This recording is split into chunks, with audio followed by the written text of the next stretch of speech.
Welcome back to the Conscious Diva Podcast. I'm Tatiana. In today's episode, we explore the human journey of spiritual awakening through Scott Guerin's new book, Awkward Awakening. Throughout the book, he explores themes such as identity shifts, spiritual growth, emotional integration, cosmic contact narratives, extraterrestrial intelligence, and the challenge of staying grounded as your inner world evolves.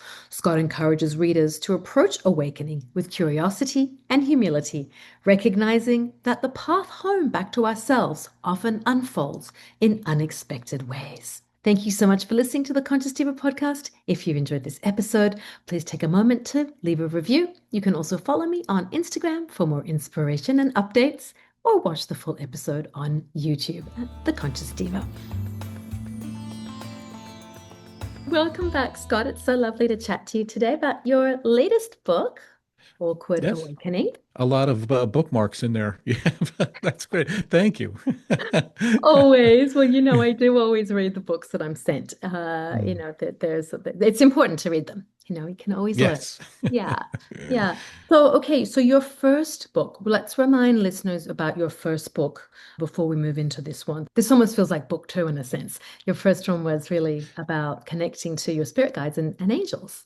Right, right. Looking for Angels. Yeah, that co-authored with Nicole Bigley, and it was just a great match up, between my perspectives, background, and hers.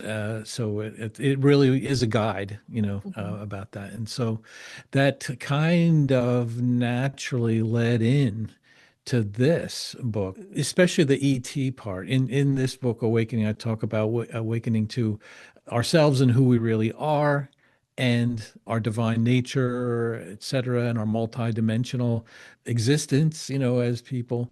And then also it dovetailed into, and I was given the content of this book, not verbatim, like some people, download books verbatim, but this was just more ideas and generations and resources coming to me out of nowhere, whatever, and kind of outlining.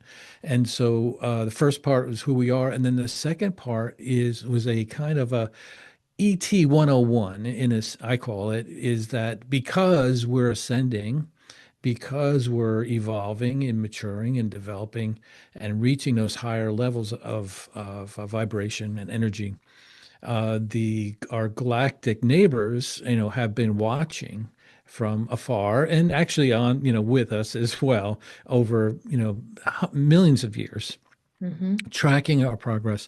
And when we arrive at a certain level where the bulk of there's different percentages that people say, but when basically the heart of the planet Earth and its inhabitants get to a level of love and light and unification, that's when it'll, in a sense, be safe, for us to join our galactic neighbors, safe for them, in a sense. Some people say that they've been waiting for us to kind of get our act together and not be so destructive and egocentric and all that, because they don't want us in their backyard, in working with them. And so when we do achieve that maturity, I'll say, then that's when the first contact will happen, meaning first overt,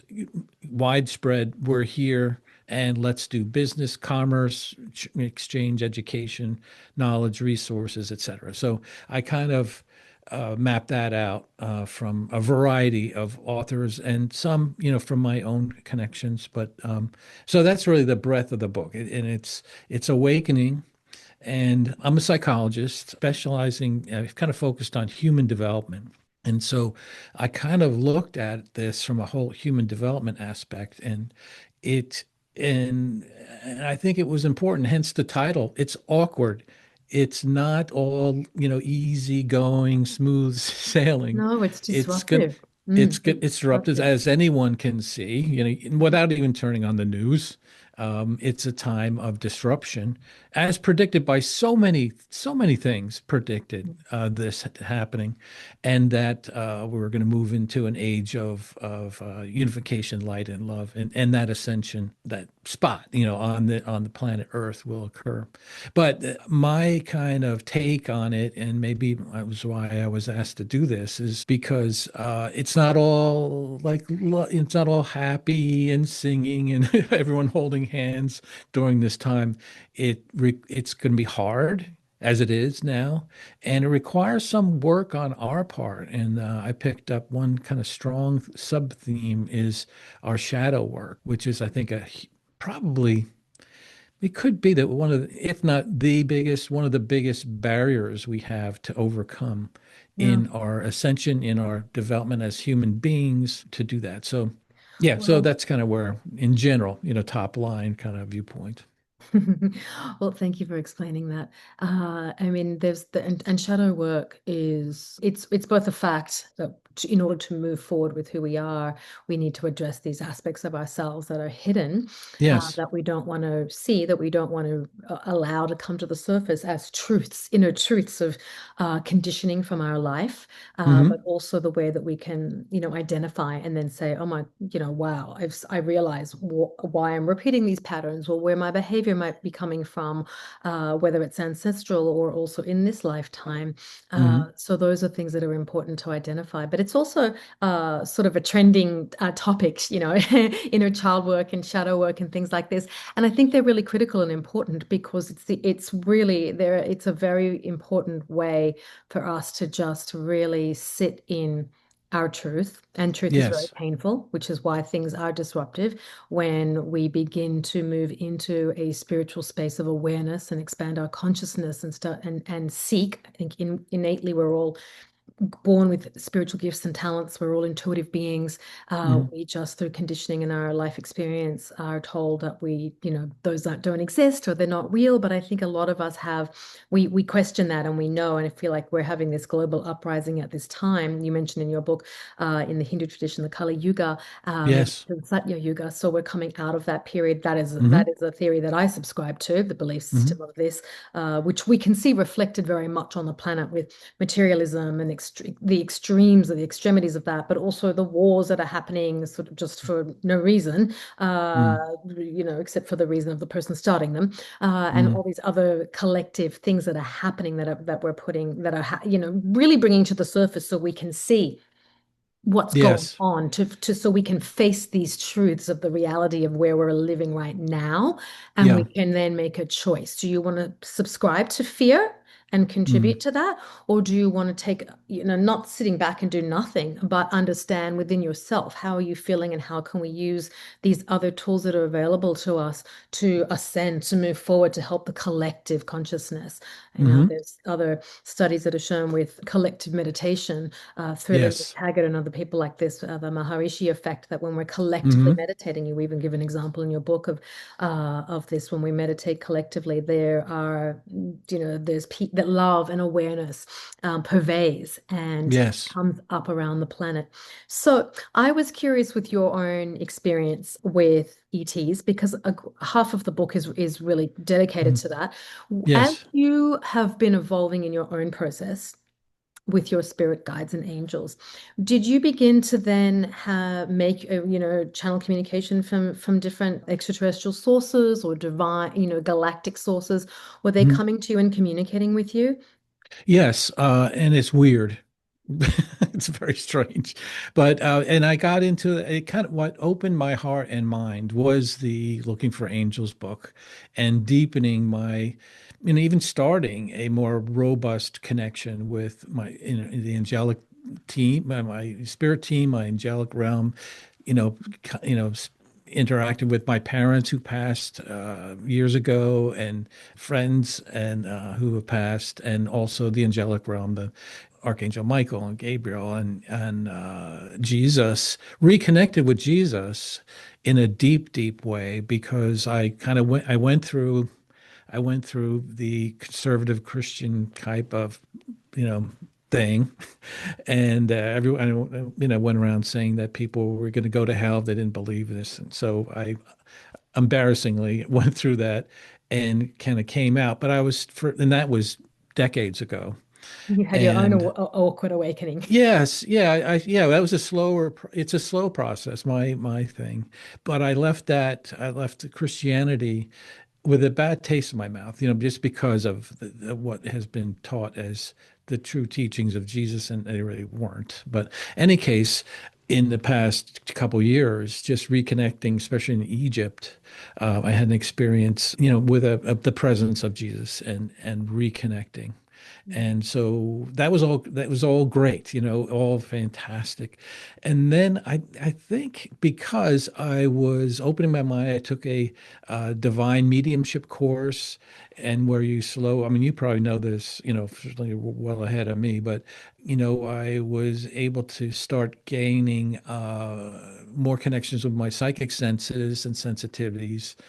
And I always had a background interest in especially the Palladians, because back when I was a kid, I was in Sunday school in the Lutheran church, and they're going over the book of Job, and Job was, obviously, that's the why does bad things happen to good people, scenario in Job, because God was going to teach him a lesson, and he started kind of pushing back, like, hey, why is this? I've been good. And then God said to him, have you set the bounds of Orion and Pleiades in their spots, And so I said, that's interesting, because I knew that the stars in the sky, many of the constellations are made up of stars that go in different directions and different velocities. And one surprising thing I learned then was that the Big Dipper wasn't even in place 2,000 years ago, when at that time, 3,000 years ago when the Old Testament was written. So the only one of the two of the more common constellations that were made up of stars all going in the same direction, same velocity, was Pleiades and Orion. And I always had this fascination with them. And how did you know that back then when you were in Sunday school? Because you were a boy then. Yeah, well, I was a nerdy, guy type of science. You're into And astrology, astronomy. I went to a presentation where, I can't think of the word now, where there's, you go in and you see the stars, Like an planetarium. observatory Yeah, or planetarium, and then planetarium. they rewound the sky back to what it looked like, Mhm. 2,000 years ago. And I'm like, Mhm. wait a minute, So, but then to me, I was like, well, how did the writers of the Old Testament know that? Like, they didn't know that. And so, obviously spiritual guidance and inspiration. So I had always interest with the Pleiades, and certainly in Egypt, the Temple of Hathor has very strong connections with the Pleiades. The seven sisters of Hathor match up with the seven sons of the Pleiades, and so I kind of had that thing going. And I was listening to one of Nicole's podcasts, or editing, I think. So I kind of help produce and co-host at times. And I was editing a episode where they had a witch on, Wiccan witch, right? Mhm. So okay, I kind of knew. And just quickly remind Yeah. people the name of the podcast, please. Oh, it's a psychic story. Big. Nicole Bigley, in its sixth year now. And so we had a witch on, and she was wonderful. She was like I mean, I knew somewhat. I knew that's got a lot of bad press over the years, especially from organized religion, Mhm. because they don't like competition. And so anyway, so she was going on, and she was talking about scrying. Mm. And she said, "Oh yeah, you scry. You need to get a mirror, darken room, mirror, candle in front, gaze in your own, reflection, and then just start writing." And so I'm like, I'm going to try this. So I did this, and then I started writing like cohesive sentences, like all positive. We're so glad you're here. Scott, you're in the one of the things that hit me was like, you were right you're in the exact spot that you need to be. in your Mm. life. Like, oh God, what a great thing to hear, you know. Was this an And automatic writing experience you were having? it wasn't where my hand was actually moving and I couldn't help it. It was definitely thoughts coming in my head that I was writing down. Mm, yeah. So yes, Your I spirit would guides say were it's talking to you through the page, yeah. So and I guess communing with you. Yeah. yeah, the classic sense is Mhm. when your hand is going and it's almost like you're not controlling it, but Yeah. it's probably the same, you know. Yeah. So I was doing that, and then for about 3 weeks, you know, I was doing it every now and then I was like, who are these? What? And I was assuming angels because I was into the angels at that point. And then I said, and then I was talking to somebody like, well, did you ask them? And I'm like, well, I can't ask. There's no dialogue. It's all monologue from them. But in my mind, you know, they said, but just put out there in your mind, like, who is this? And so I was going to a couple sessions, nothing, you know, nothing came through with that. But at the end of the one session, I was writing, and it said, we are the Pleiades. We are Pleiadians. Mm. And then like, wow, okay, I didn't think that. I didn't anticipate that. So anyway, that's how I kind of in my cognitive mind, you know, and then I think it's a separate group Well, were you of surprised to hear that response, oh, or was it expected because you've obviously had a lifelong connection with that star system? it was surprised and certainly for me disbelief. Like, no, I know a lot of people who talk with, you know, have connections, but not Yeah. me. It couldn't happen to me, you know. And then, Mhm. then my friend said, well, you know, don't be an idiot. Just go with it. You know, just go with it. If it resonates with you, if it's Yeah. true, if it's what is True for written, you. you have Hmm. to believe it. Stop overthinking. So this group, for me, it's like a cheerleader. It's like a cheerleading squad that's like, go, Scott. We're so glad when I went to Egypt. They're like, we made it. You're here. You know, thank you. And so that's been a surprise and a constant source of support for me. And I love Uh, that because I can imagine it would also be a little bit scary, nerve-wracking, especially yes. if you have a group of friends that maybe don't subscribe to those, Yeah. I don't want to say opinions or views, maybe haven't necessarily had their own experiences or are seekers, have connected to that aspect of themselves. So to share this, it's hard to like, who were you talking to? Who's your encouraging friend? Because how wonderful to have that person. Well, certainly Nicole has been great, and Marty Rawson, who did contributed a chapter in the book about protocols to connect with ETs. Mhm. A couple other people who are not necessarily spiritual, but you know, are into it, but open mind. They're open and minded enough to say, "All right, that's great. If you know, you certainly experienced this. It's great." So, yeah, And and a what a couple great other people. time also to be living where we have access to so many books and Yes. mediums like people like Dolores Cannon, as you mentioned in your book, who's Oh, yeah. who's connected to, and spoken about the Pleiadic, the star systems and channeled wisdom from them as Mm, well. yeah. And then that's one aspect. And the other aspect was something that I kind of, well, that just in the evolution of this book and the development of this book, I would get clear, you know, the proverbial, you know, 3 in the morning, you get an idea, like, okay, great. Thank you for that idea. Thank you.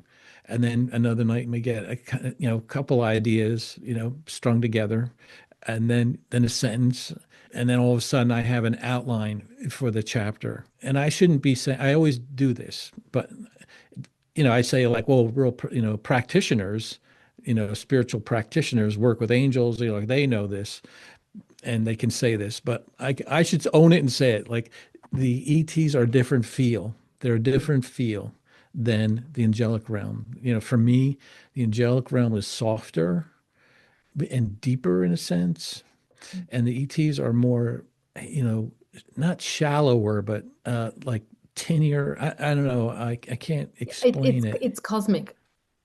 I understand what you're trying to communicate to explain. Like there's like Yeah, it's not that they're not benevolent. There's clearly a benevolent love yeah, that comes through this source light that one can experience working with angels, like this incredible just feel like overwhelming feeling that comes through the body and feels guided and held and so expansive.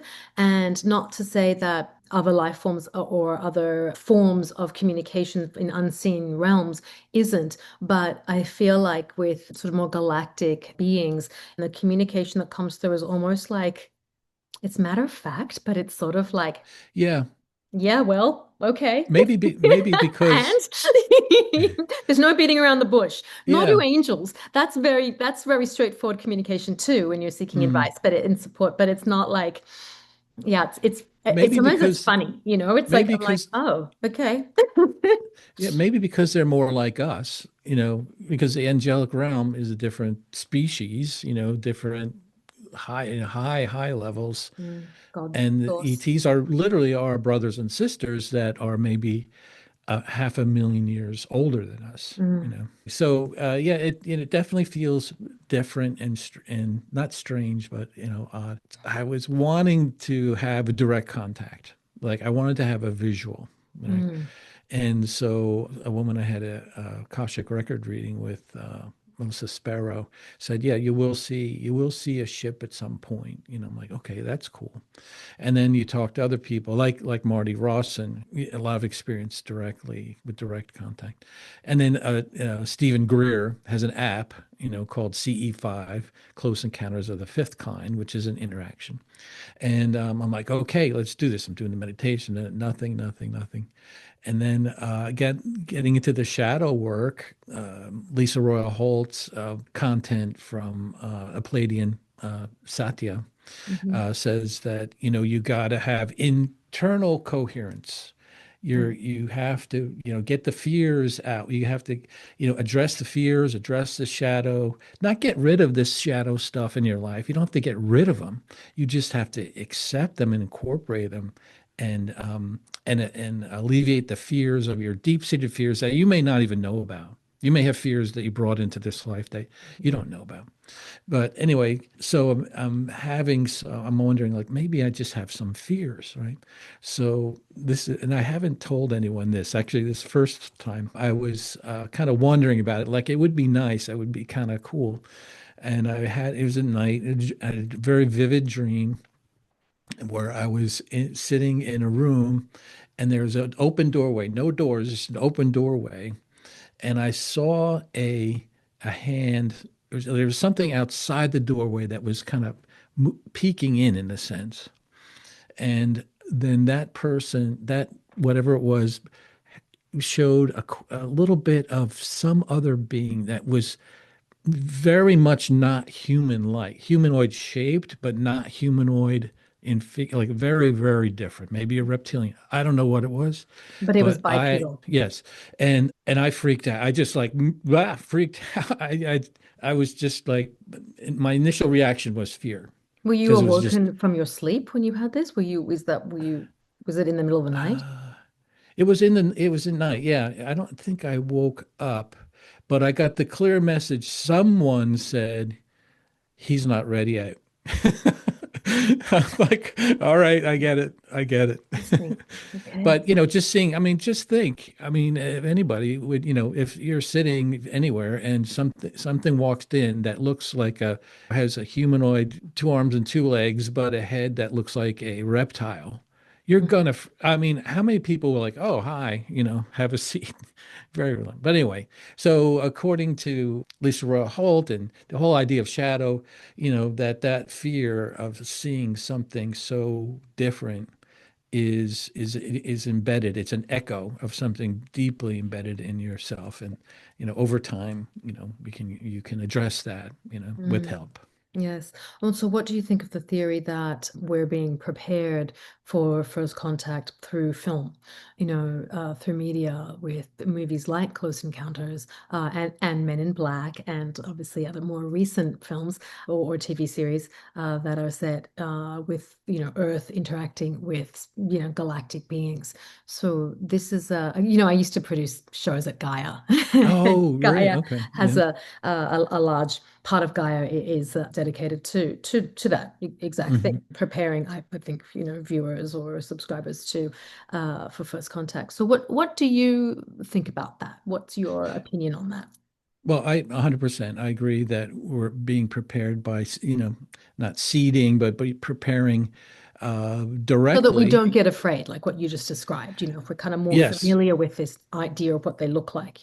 Yeah. Not only that, yeah, just the idea of UFOs and You're not scaring anybody with first contact and descriptions about aliens and ETs and other types of beings, which is good because there are malevolent beings as well as yes, there benevolent are. beings. It's happening now. We're experiencing it now, and it's been Yes. going Yeah. on for centuries, actually. Right. Well, Um, the Nephilim in the Old Testament, oh the yeah, I Nephilim, mean, the Book of Enoch, that's Totally. crazy And they're, stuff yeah, absolutely. And they're described as, these from sort of this. beings, right? These Yes. angels, but they're Yeah. not. They're not Yeah. angels. 12 They're foot tall. really Yeah. different. Yeah. They're coming down, Yeah. they're interacting with humans. Also, you have, the Anunnaki who were breeding Yes. with, the life that was here, whether they were Yep. humans first or actually engineering the life on this planet first, Yeah. to sort of be the slave workers, if you will, to extract gold from this Yes. planet. So many theories. There is a lot of evidence on the planet Yeah. of And stories and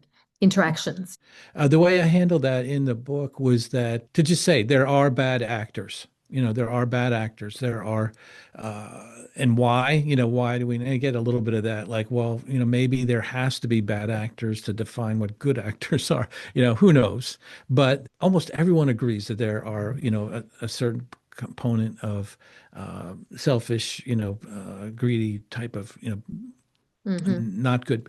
But they also, the vast majority of people say they're in the single digits of when you look at the all of our galactic neighbors and planets as species, even on the planet, there are fewer of them than there are good light workers, Hmm. and that there are ways to protect yourself. And I map out from like four authors, like how to keep your energy, your energetic hygiene, Hmm. keep good, keep in a good spot so that we don't have to be afraid but we can be aware. So, but Yeah, yeah, lots of stories about that. And like, let's face it, fear sells, right? Fear 100%. sells. Yeah, fear And mongering. It's so, an easy way to get to yeah, control people and yes, make right. them stay small and not step into their own power.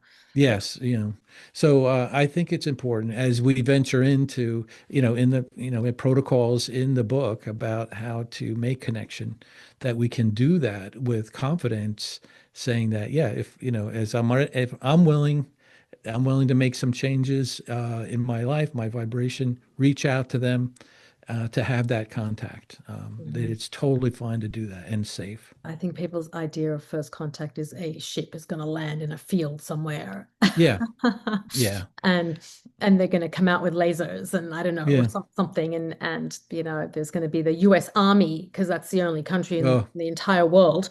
So there's going to be it'll yes, happen in America. It won't happen in any other country or any other part of the planet, but it's going yeah, to be here. And yeah, and then, who knows what? Like, I think there's this vision, this im imagined story of first contact, right? It's not like right. really the understanding that we've been living amongst it for centuries, and we've been exposed in very subliminal ways, so that we can then understand when we do step into our power and reclaim really who we are, Mm. that we're able to then ascend collectively as a collective from this place of loving awareness versus subscribing to fear. And Yeah. I think the that. biggest one huge thing to people need to be reminded is they're not like us. Mm. They don't want to, they're not here to plant a flag that they conquered us. No, it's like you can't even start thinking that making those comparisons. So that's what's difficult in that process is like you can't trust someone. Why? Because no one on earth trusts each other. We don't trust ourselves.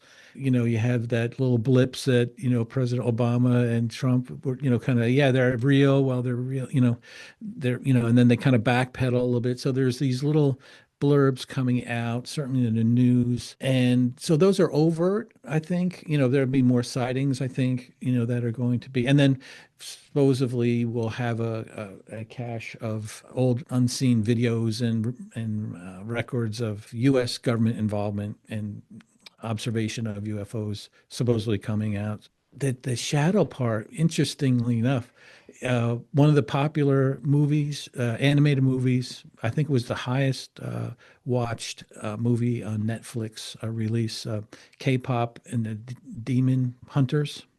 I've seen it. Yes. I Well, have a look at 16-year-old daughter. She wanted me to watch it with yes. her. So we What did. so that the common theme is that all the characters discover parts of themselves that they didn't like. Every Mhm. one of them. And I think that is an even more powerful part of prepping us for first contact is to say, hey, you know what? There are parts of myself that I've been stuffing down, like Freud's iceberg, although only the top part is out of the water. The bulk of our person, the bulk of us is subconscious or unconscious. And we have to start bringing that in. And then certainly when you bring in parts of yourself that you don't love and don't like and integrate that, then it's so much easier to do that when you see someone else Yeah. acting in a harmful way.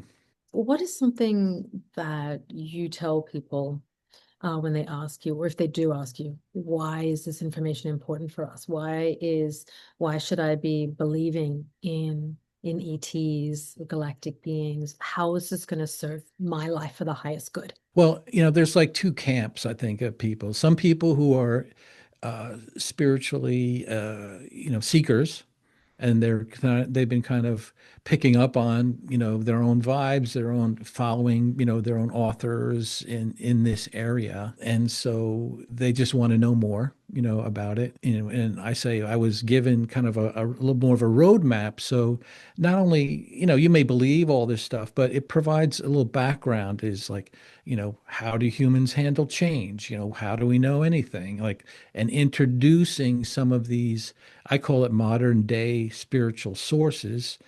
And it's just accepting that one of the things I say is the Apostle Paul wrote more than half of the New Testament, right? One person wrote more than half. When you read, how did he come up with that? Inspired by God. Literally, the Greek word means God breathed.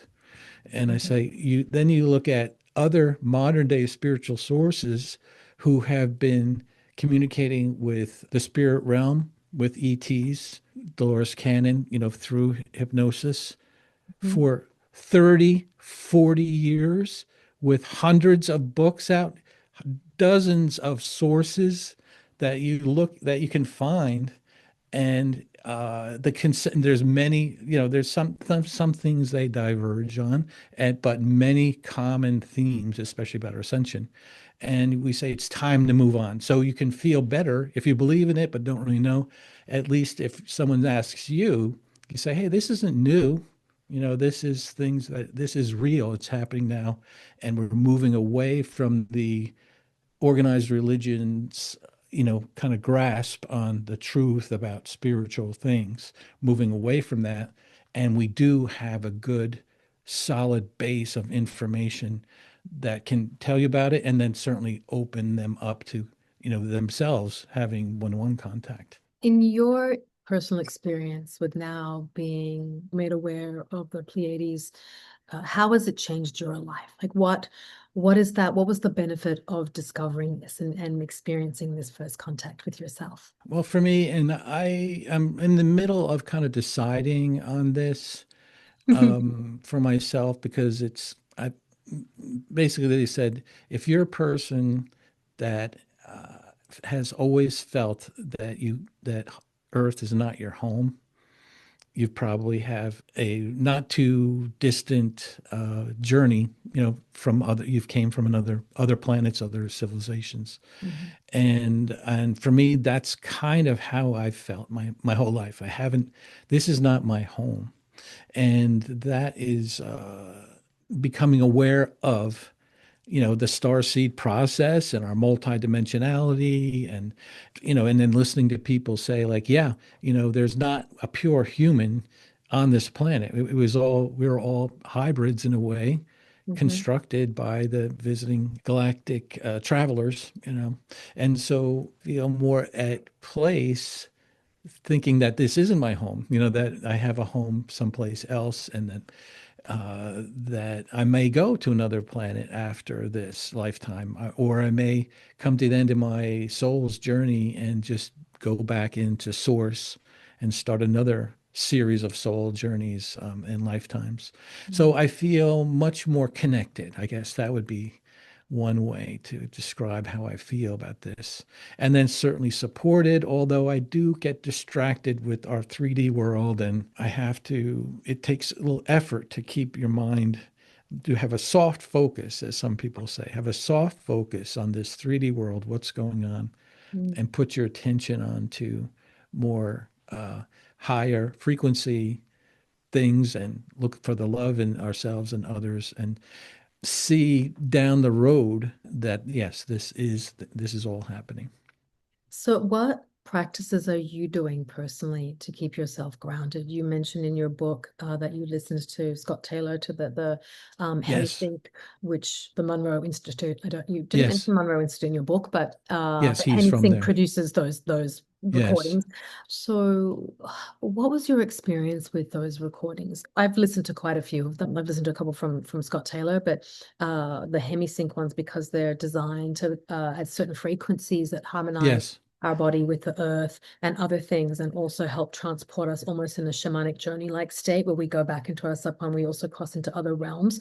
right. What's been your experience with that, listening to those recordings? Well, they do, and he came up with that his model by studying a lot of near death experience, people who experience near death, Mhm. and looking and I don't know to what extent, but certainly analyzing their brainwave functions, see what's going on, and then he has the binaural beats and the different background kind of vibrations going on, and then the guided meditations are very effective. So I guess and just in general, I love meditative music.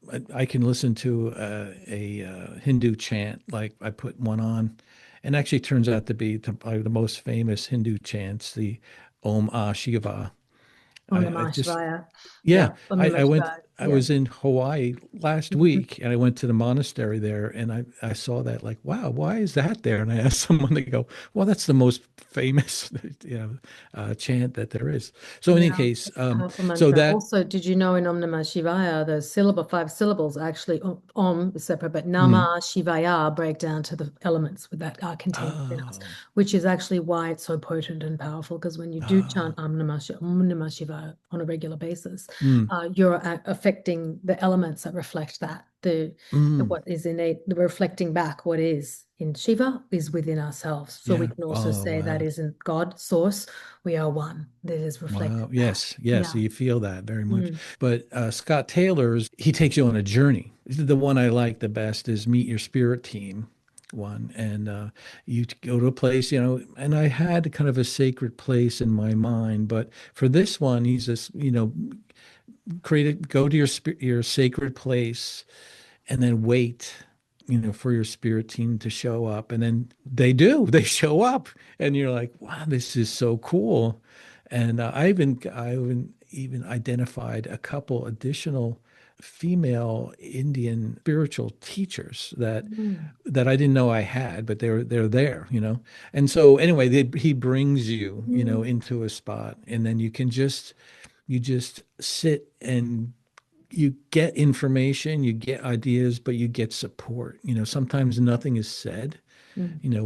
When you have the visualization of Jesus just looking at you, you're changed. You're changed by that. So that is a kind of the more organized one, and then just anything to get, Oh, you just know, quickly, yes. did you ask them their names? Who are you? When they came, your team, you began to recognize them? Yes, Archangel Michael, and certainly, my parents are always there. They're standing in the back. I don't know why. I say, come on, you don't need to stand in the back. And I have a lifelong friend and a coach that had passed that's always there. And the three women, I wrote down their names, and then I can't find them, but I wanted to look up their background and Mm. see. So that's very moving. I don't do that all the time, but what I know is that I can get to a place like, I don't know, I can explain it, but I can get to a place where you just know you're just lack of better words, in the zone. You're just Mhm. connected. And there's a couple other mantras that I listen to, or songs, or just go outside, ride. I'm an avid bicycle rider.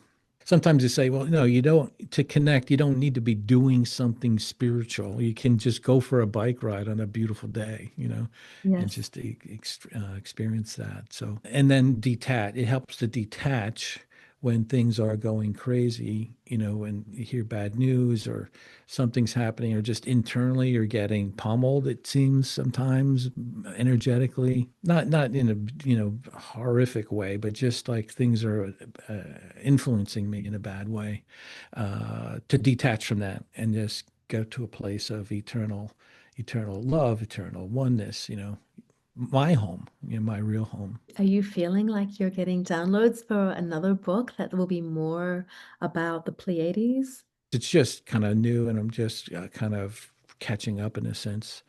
And I'm waiting to be, I feel like I'm in limbo now, but what I feel that there is a need for is more information on what the new earth is going to be, what the next world is going to be for those who are ascended. How does it work? Like right now is a time of destruction. It's a time of ripping down things that have been in place for hundreds or even thousands of years. And there's no plan. There's no plan now, but in the next years, as this ascension rolls out, we get our ET neighbors are going to step in to help create that. So there might be a role for people to say, hey, it's okay. They're here. We've made first contact.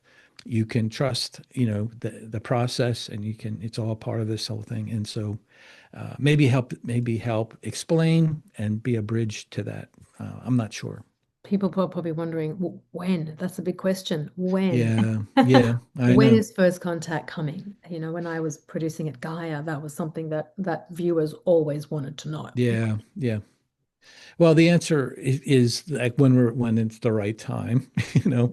And so is it next year? Is it 5 years from now? But I think it's sooner than later, to be honest. I think within the next 10 or 20 years, we're certainly, making a lot of disruptive, our governments are making just, they're trashing the earth, so in one sense it's got to be, maybe there's a cataclysmic event coming. I don't know. But in the meantime, we live our life of love, keep our energy high.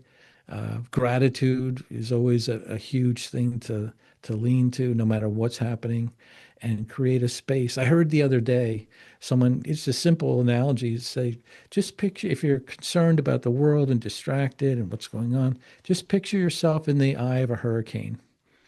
That you're in the center, it's calm, the sun's out, and these crazy things are happening around us. And so that to me helped me feel grounded, one analogy to help do that. So that's the only thing we can do.